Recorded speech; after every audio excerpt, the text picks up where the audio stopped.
Okay everyone, Assalamualaikum. Now this is the second video of the Economix. It is a comic for me. Basically it is illustrated novel related to economics, so it teaches us a lot what economy is about. So let's start with the first chapter, the invisible hand, distant past until 1820. We are starting with discussing about capital, capitalism, and capitalism. Capital is the means of production. The word often refers to capital goods, which are the things we are made, not because we want them for themselves, but because they help us to make things we do want, like factories, trading ships, tools, seeds, pottery, wheels, plow, etc. Capital also refers to the money we spend to buy or rent land, labor, and capital goods in order to start making something. Spending money on capital is called investment. The point of investment is to sell your product for more than you invest in it or earn a profit. So you have to spend money to make money. Someone who lives by investing money for profit is called a capitalist. Capitalists don't need to invest their own money. They can borrow someone else's money by paying interest, of course. So by having some money, we will get more money, which can give them back by paid back the money. So capitalists don't need capital exactly.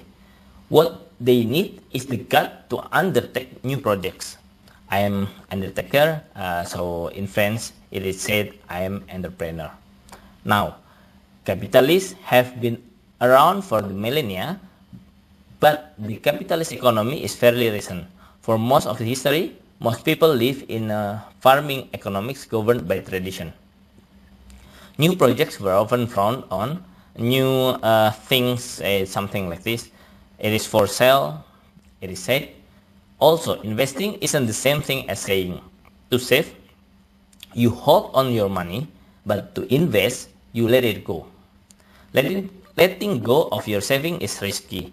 In the farming economies of the past, it was often very risky. So people often save their money without investing. Capital, capitalists, and things that took a lot of capital to make, such as metal goods, were often rare, which is one reason medieval barbers were also surgeons. Wait, what are your qualifications? My razor's the only sharp blade in town. That's it? Something like that. As simple as that. Nobody liked risk. Over the centuries, capitalists invented ways to make investing less risky, like banking.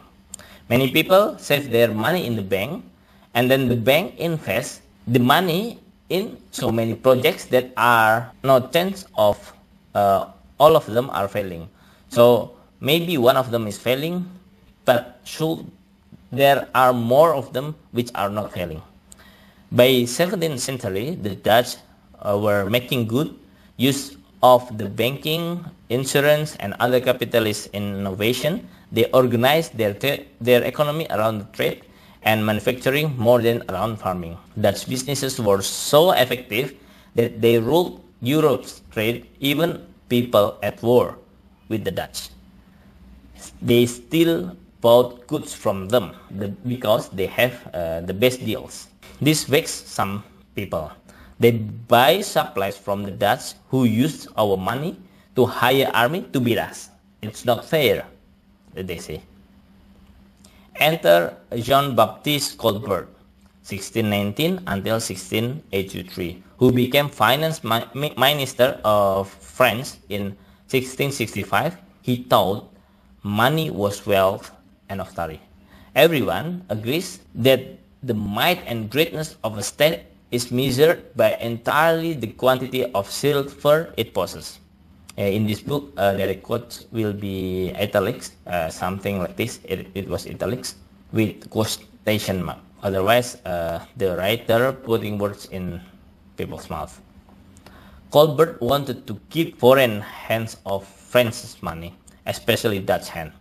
So what he did is taxing the imports. It's called tariff. Subsidies for the export, and also they make like standard how to wave So your fabric must contain exactly 1,408 threads, something like this. He made regulation for French businesses so their products were good enough to compete with Dutch one. Colbert mercantilism government controls favoring homegrown merchants, like no Dutch, Dutch go home, and so on. And it helped knock the Dutch down a peg. By 1672, the Dutch were so stressed that they flipped out and ate their prime minister.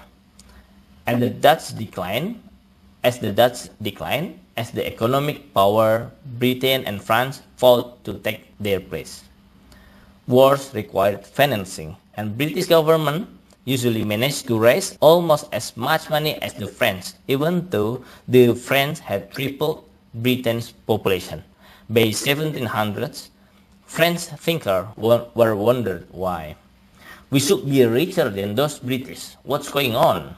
Because the French has tripled Britain's population. It goes to the second subchapter, the sociocrats. We will meet again in the next video.